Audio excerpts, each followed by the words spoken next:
Hello students, good morning to all of you students. आज के इस वीडियो में हम क्लास 11th की फिजिक्स के चैप्टर विमीय विश्लेषण के अंतर्गत विमाओं के उपयोग की स्टडी करेंगे। स्टूडेंट्स, इसके पहले वाले वीडियो में हमने विमाओं के दो उपयोगों की स्टडी की थी।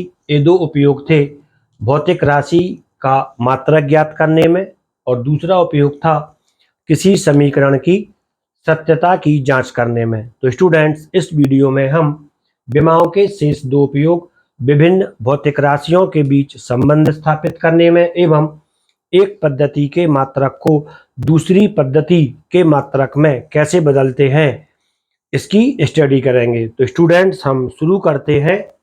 तीसरा उपयोग विभिन्न भौतिक राशियों के बीच संबंध स्थापित करने में। तो स्टूडेंट्स, आप इसका जो पहले फंडा होता है, जो इसका कॉन्सेप्ट होता है, उसको समझें। यदि चार व्यक्ति हैं और उनके बीच में कोई रिलेशन है, तभी आप उनके बीच का रिलेशनशिप स्टेबलाइज कर सकते हो, एक जो संबंध है वो स्थापित कर सकते हैं। यदि चार व्यक्ति ऐसे हैं जिनके बीच में कोई संबंध ही नहीं है, तब उनके बीच में हम किसी भी प्रकार का रिलेशनशिप स्टेबलाइज नहीं कर सकते हैं, स्थापित नहीं कर सकते हैं। ये इसका कॉन्सेप्ट होता है। तो इसका अर्थ ये होता है कि कोई भी भौतिक राशियां जो एक दूसरे पर निर्भर करती हैं, हम उनके बीच में तो संबंध स्थापित कर सकते हैं, लेकिन जो भौतिक राशियां एक दूसरे पर डिपेंड ही नहीं है, एक दूसरे पर निर्भर नहीं है, हम उनके बीच किसी भी प्रकार का संबंध स्थापित नहीं कर सकते हैं। तो पहला क्वेश्चन कि विमाओं के उपयोग के द्वारा हम कौन सी राशियों के बीच संबंध स्थापित कर सकते हैं, तो इसका आंसर होता है वे राशियां जो एक दूसरे पर निर्भर होती हैं या एक दूसरे से संबंधित होती हैं, रिलेटिव होती हैं। वे राशियां जो एक दूसरे से संबंधित होती हैं या जुड़ी हुई होती हैं, उनके बीच हम संबंध स्थापित कर सकते हैं। किंतु वे राशियां जो एक दूसरे से संबंधित ही नहीं है, हम उनके बीच किसी भी प्रकार का संबंध स्थापित नहीं कर सकते हैं। अब इसमें हम एक दूसरा कॉन्सेप्ट लेते हैं कि ऐसी कोई राशियां जो एक दूसरे पर निर्भर करती हो, तो ऐसी राशियां हम लेते हैं। एक सरल लोलक है और सरल लोलक का आवर्तकाल जो कि T होता है,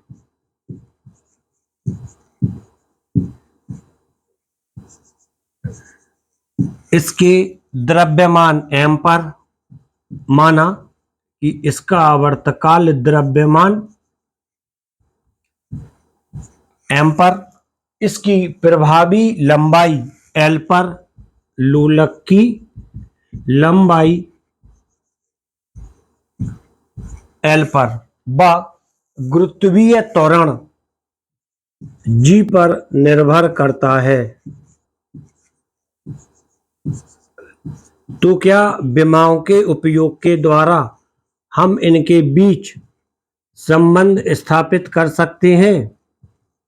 तो इसका आंसर है हाँ, हम विमाओं के उपयोग के द्वारा इनके बीच संबंध स्थापित कर सकते हैं। विमाओं के उपयोग के द्वारा इनके बीच संबंध स्थापित कीजिए। तो स्टूडेंट्स, विमाओं के उपयोग के द्वारा जब हम इनके बीच संबंध स्थापित करते हैं, तो सबसे पहले हम एक सपोज करते हैं, ये चीज मानते हैं कि सरल लोलक का आवर्तकाल T इसके द्रव्यमान m पर निर्भर करता है, लोलक के द्रव्यमान m पर निर्भर करता है, इसकी लंबाई l पर निर्भर करता है व गुरुत्वीय त्वरण g पर निर्भर करता है। ये हम मान लेते हैं। सपोज T निर्भर करता है, निर्भर करेगा किस कंडीशन में? समानुपाती में। आपको व्यक्त क्रमानुपाती में नहीं लेना है। ये चिन्ह हमेशा समानुपाती का ही आना चाहिए, इसके मल्टीप्लिकेशन में ही आना चाहिए, अपॉन में नहीं आना चाहिए। तब इसको पुनः मानते हैं। यदि इनकी घातें या पावर या विमाएं क्रमशः m की विमा a, l की विमा b या घात b व g की घात c हो, इस तरह से इसको हम लिख लेते हैं। माना द्रव्यमान m, इसकी घात a, लंबाई l, इसकी घात b, गुरुत्वीय त्वरण g, इसकी घात c है। तब इस समानुपाती के चिन्ह को हटाते हैं, तब ये आता है T equal to K m power a, l power b और g पावर c। यहां पर जो K आया है, K एक विमाहीन नियतांक होता है। यह इसको हम मानते हैं कि जहां पर K एक विमाहीन नियतांक है, इसकी कोई विमा नहीं होती है। इसके बाद इन राशियों की हम विमाएं लिखते हैं। माना क्या, आवर्तकाल T की विमा, ये कैपिटल T आएगी। द्रव्यमान M की विमा, ये M हो जाएगी। L प्रभावी लंबाई है, इसकी विमा L हो जाएगी। और G गुरुत्वीय त्वरण है, कोई भी त्वरण हो, इसकी विमा हमेशा LT-2 ही रहती है, ये इसकी विमा हो जाती है। इसके बाद लिखते हैं, इसको दे देते हैं नाम समीकरण 1 और लिखते हैं समीकरण 1 में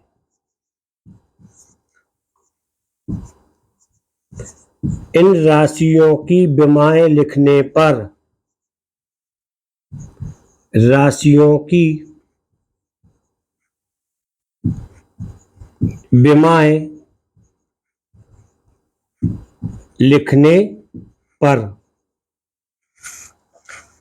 ये आता है T आवर्तकाल की विमा, T इक्वल टू ए आ गया K, M द्रव्यमान, इसकी विमा M पावर A। इसके बाद L लंबाई, लंबाई L, इसकी पावर B। इसके बाद आता है G, G के लिए आता है LT-2, इसकी पावर C। इतना हो जाता है अपना। इसके बाद पुनः इक्वल टू के, इसको इसके अंदर गुणा कर दें, तभी आता है M पावर A। बंद कर दें, L power B, L power B। इसके बाद L C है, L power C, T power -2C। इस तरह से लिख देते हैं। इसके बाद जो इंपॉर्टेंट पॉइंट आता है वो होता है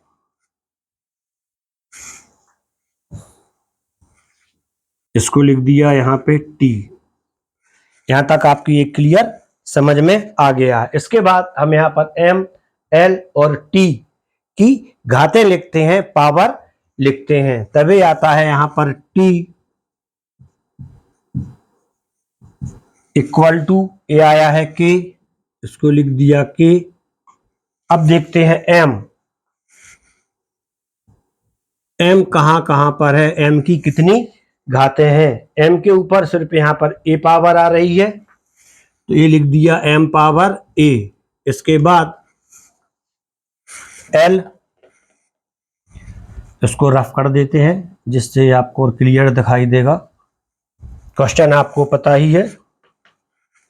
इसके बाद L, L यहाँ पर दोनों की जगह देखें, L power B, L power C, तभी आता है L power B plus C।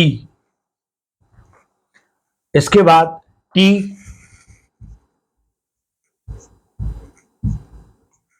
T की जो पावर है वो सिर्फ -2c आती है। अब आपको यहां पर देखना है कि जो सिर्फ यहां पे टी लिखा है, यहां पर m0 है, इसको यहीं पे लिख देते हैं। यहां पर देखें आप टी, यहां पर m0 है, L0 है और T1 हो जाता है। क्योंकि यहां पे सिर्फ टी है तो टी यहां पर सिर्फ 1 रहेगा, इसकी डायमेंशन हो जाती है। इसके बाद इन दोनों आधारों के घातों की तुलना करते हैं। आधार के घातों की तुलना, तो हमें समीकरण प्राप्त होते हैं। आधार के घातों की तुलना करने पर हमें समीकरण प्राप्त होते हैं। ए आता है ए इसके ऊपर है 0, m की power a, m equal to यहाँ पर है 0, a इक्वल टू 0 आता है। b प्लस सी l, यहाँ पर l की पावर 0 है, तब ये आता है b plus C equal to 0।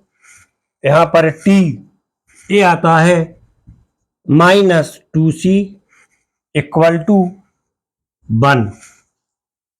तो यहां से अब इसकी हम पहले वैल्यू फाइंड आउट करते हैं। c इक्वल टू -1/2 प्राप्त हो जाती है। पहली वैल्यू a की प्राप्त हुई थी, दूसरी वैल्यू c की प्राप्त हुई है, और जो अब हमें तीसरी वैल्यू फाइंड आउट करनी है वो करनी है b की। ये 3 समीकरण हमें मिले थे, इससे हम ABC की वैल्यू फाइंड आउट करते हैं। अब b plus C equal to 0 है,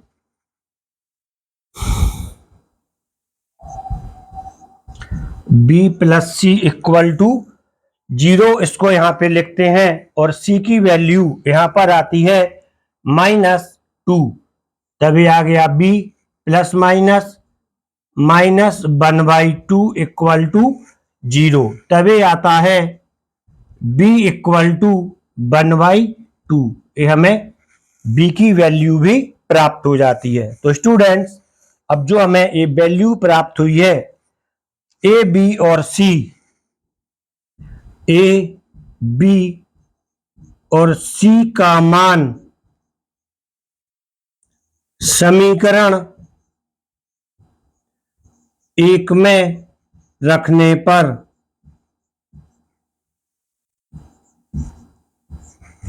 ए बी और सी का मान समीकरण 1 में रखने पर, अब इसको हम यहां पे देखते हैं। समीकरण 1 ये यहां पे था, इसको नीचे का रफ कर देते हैं, आप इसको लिख लें ए बी और सी। अब इसको देखना है ए बी और सी में, तब ये आता है T इक्वल टू के m power 0, l power b है, और जो b की वैल्यू आई है वो आई है 1/2। इसके बाद g की पावर c है, और जो c की वैल्यू आई है वह आई है -1/2। तो क्लियर है, यहां पर m की वैल्यू 0 आई है। इसका अर्थ होता है कि सरल लोलक का आवर्तकाल इसके द्रव्यमान पर निर्भर नहीं करता है या इसका रिलेटिव नहीं है। तब T इक्वल टू के l पावर 1/2 और g इसको अपॉन कर दिया, -1/2 में है तो इसको ले जाते हैं अपॉन में g 1/2, ये इसकी पावर रहेगी। और जब पावर 1/2 हो जाती है तब इसे हम स्क्वायर रूट के रूप में लिख सकते हैं। तब इस कंडीशन में T इक्वल टू के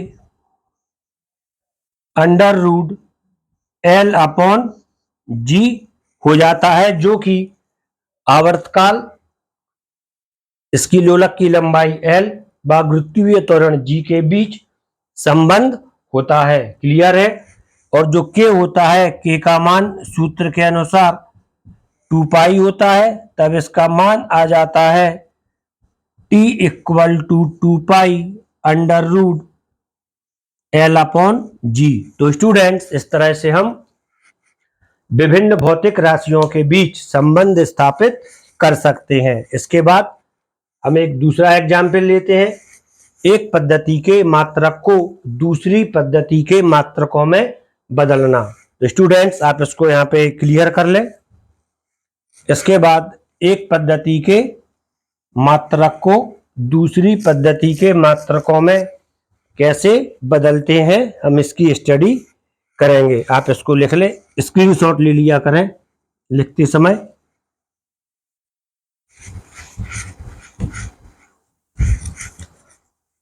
एक पद्धति के मात्रक को दूसरी पद्धति के मात्रकों में, क्या विमाओं के उपयोग के द्वारा हम एक पद्धति के मात्रक को दूसरी पद्धति के मात्रकों में बदल सकते हैं? तो इसका आंसर होता है हाँ।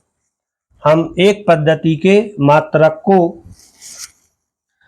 विमाओं के उपयोग के द्वारा दूसरी पद्धति के मात्रकों में बदल सकते हैं, कन्वर्ट कर सकते हैं। ये अपना चौथा यूज है विमाओं का, यही अपनी हेडिंग हो जाती है, एक पद्धति के मात्रक को दूसरी पद्धति के मात्रकों में बदलना। तो स्टूडेंट्स, आप कुछ चीज समझें एक बार। कोई बच्चा किसी कार्य को 120 मिनट में करता है, इसको आप लिख लें 120 मिनट,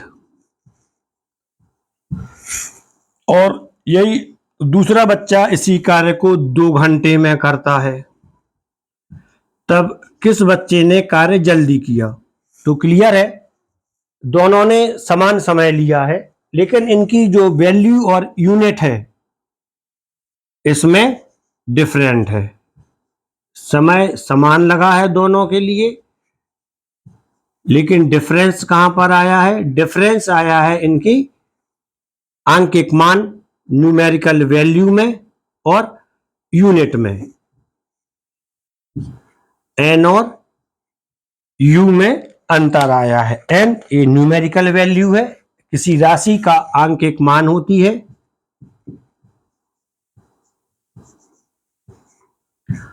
और यूनिट ये मात्रक होता है। इनमें क्या संबंध है? तो आप देखते हैं, जब आंकिक मान ज्यादा होता है 120, तब मात्रक छोटा होता है 120 मिनट, और जब आंकिक मान कम होता है, यहां पर आया है 2 घंटे, तब मात्रक बड़ा होता है। क्लियर है कि न्यूमेरिकल वैल्यू और मात्रक ये एक दूसरे के व्युत्क्रमानुपाती होते हैं। जैसे हम लिख सकते हैं n into U equal to K, नियतांक।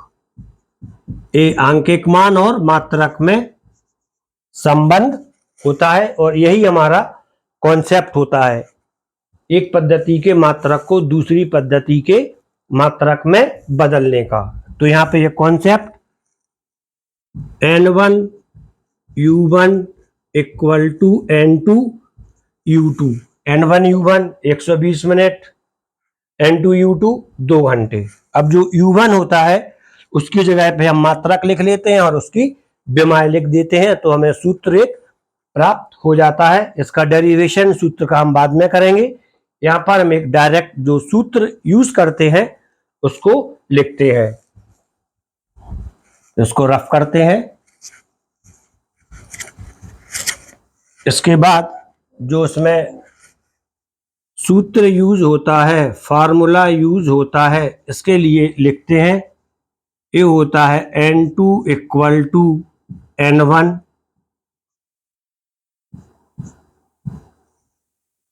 m1 upon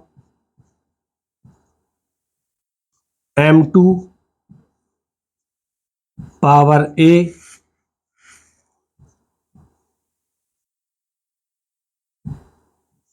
L1 upon L2 इसकी पावर आएगी b और T1 अपॉन T2 इसकी पावर आती है c, जहां पर m1 m2 m क्या है, ये मास होता है, किलोग्राम होता है, किलोग्राम तो नहीं बोलना चाहिए, m1 यूनिट ऑफ मास, द्रव्यमान का मात्रक, m1 m2 द्रव्यमान का मात्रक है।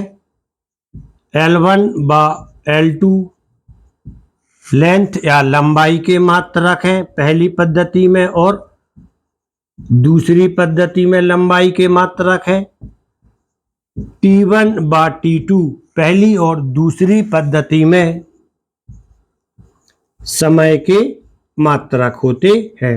ये फार्मूला होता है जो हम एक पद्धति के मात्रक को दूसरी पद्धति के मात्रकों में बदलते हैं। क्वेश्चन आता है कि इसके लिए हम कैसे अप्लाई करते हैं और इसमें विमाओं का यूज क्या होता है। तो स्टूडेंट्स, इसके लिए हम एक सिंपल क्वेश्चन लेते हैं। एक क्वेश्चन होता है,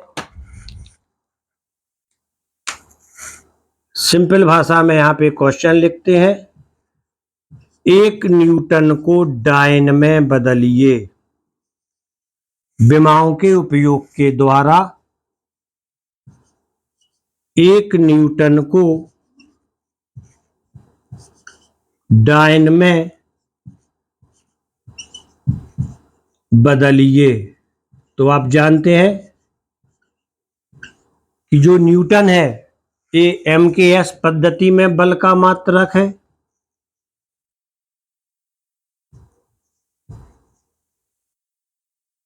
और डायन CGS पद्धति में बल का मात्रक है। आपको ये पता होना चाहिए किस राशि में क्या है, और यदि सिस्टम नहीं दिया है तभी हमें सवालों में दिया जाता है। इसके बाद आपको सबसे पहले जो करना है, राशि पहचानना है। इसका जब आप सॉल्यूशन बनाएंगे, हल करेंगे, तो सबसे पहले आपको इसमें क्या करना है, राशि पहचानना है। यहाँ पर जो राशि आती है वह होती है बल, ये बल का मात्रक है। इसके बाद आपको इस राशि की विमा लिखनी है, इस राशि की विमा लिखनी है। तो जो बल की विमा होगी वह आती है, राशि की विमा मतलब बल की विमा, तभी बल की विमा आती है M L T-2। क्लियर? इसको आप यहाँ पे M1 L1 T-2 है। अब आप इसकी M power A, L power B और T पावर C से तुलना कर दें, तो आपको मिलता है A equal to 1, B equal to 1 और C इक्वल टू -2। ये आपका मान प्राप्त हो जाता है। अभी जो A, B और C के जो मान आए हुए हैं, इन मानों को आपको यहाँ पर लिख देना है, तो आपका ये सूत्र बन जाता है। जैसे अब जो सूत्र आपका बनता है उसको यहीं पे लिख देते हैं। ये सूत्र बनता है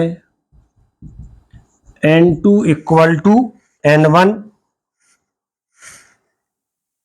यहाँ पर A की जगह पे लिखना है 1, B यहाँ पर लिखना है 1, दोबारा लिख लें आप इसको, यहाँ पे जगह नहीं है इसलिए लिख रहा हूँ। और ये c इक्वल टू -2, ये आपको -2 लिख देना है। इसके बाद आपको फिर से ये सॉल्व करना है। तो अब इसको यहाँ से रफ कर देते हैं।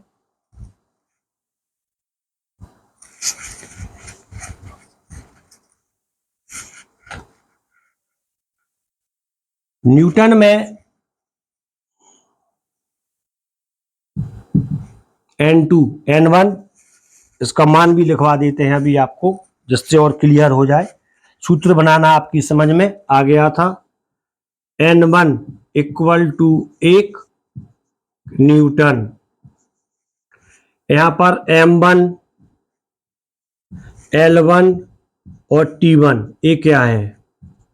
M1 चूंकि M के S पद्धति में बल का मात्रक न्यूटन था, तो क्लियर है M1 पद्धति में जो द्रव्यमान होगा वह किलोग्राम होगा, मीटर किलोग्राम सेकंड। और M1 पद्धति में जो पद्धति हमें दी जाती है वह N1 कहलाती है, और जिसमें हमें मान निकालना होता है वह N2 कहलाती है, नई पद्धति कहलाती है। M1 kilogram, L1 kilogram, L1 आती है आपकी मीटर, तो इसको लिख दें मीटर। T1 ये आता है सेकेंड, M के S पद्धति में था। और जो दूसरी वाली पद्धति है ये CGS है। पहले आपने सूत्र बनाना इसको समझ लिया था, अब इसके बाद इसके जो हमें वैल्यू पुटअप करनी है वो लिखनी है। CGS में हमें इसकी वैल्यू फाइंड आउट करनी है, N2 निकालना है। इसके लिए M2 centimetre, C for centimetre, G for gram, S for second. तो M2 यहां पर ग्राम में आता है।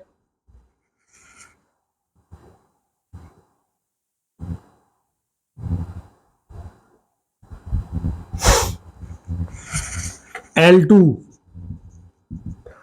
यहां पर सेंटीमीटर में आता है। और T2 यहां पर सेकंड में आता है। अब ये सारी वैल्यू हमें इस फार्मूला में पुटअप कर देनी है। तो हमें इससे मिलता है, इसको रफ कर देते हैं, समझाने के लिए बताया था। N2 इक्वल टू, फार्मूला यहां पे फिर से लिख देते हैं, N1 M1 upon M2 power 1, L1 upon L2 power 1, T1 upon T2 इसकी पावर आती है -2।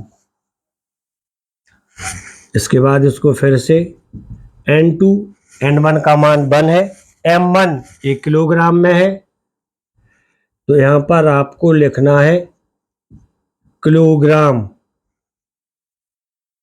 अपॉन M2 किस में आता है आपका? ग्राम में।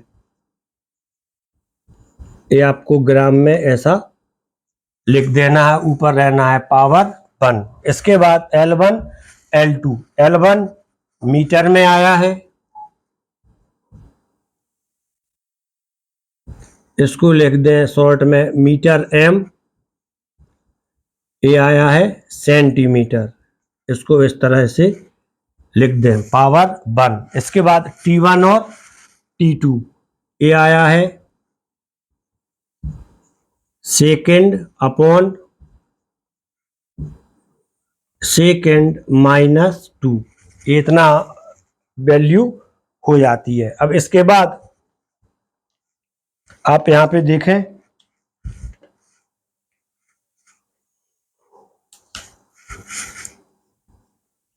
N2 equal to 1, 1 kilogram. 1 kilogram में कितने ग्राम होते हैं ये आपको पता ही है, ये होता है 1000। 1 ग्राम अपॉन 1, इसकी पावर आएगी 1। इसके बाद 1 मीटर, 1 मीटर में कितने सेंटीमीटर? ये होते हैं 100 सेंटीमीटर, और 1 सेंटीमीटर में 1 ही सेंटीमीटर रहेगा। इसके बाद इसको यहां से रफ कर देते हैं। सेकेंड, 1 सेकेंड अपॉन 1 सेकेंड, इसको कर दिया -2, तो ये कैंसिल हो जाता है। यहां पर n2 इक्वल टू 1, इसकी पावर 1 है तो इसको लिखते हैं 1 2 3 एज इट इज, इनटू 100 था, इसको 1 और 2 लिख देते हैं। इसकी भी पावर 1 थी, उससे कोई फर्क नहीं पड़ता। यदि यहाँ पर पावर 2 होती तब इसको हम 2 बार लिख देते।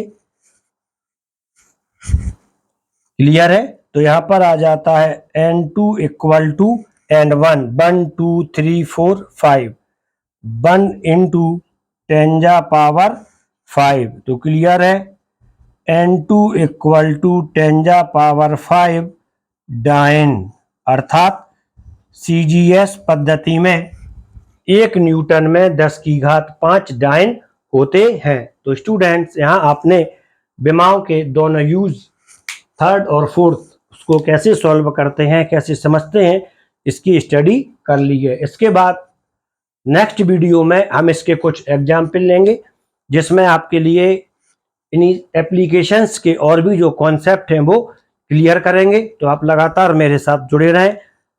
वीडियो के लिए लाइक कर दें और चैनल के लिए सब्सक्राइब कर लें। Thank you.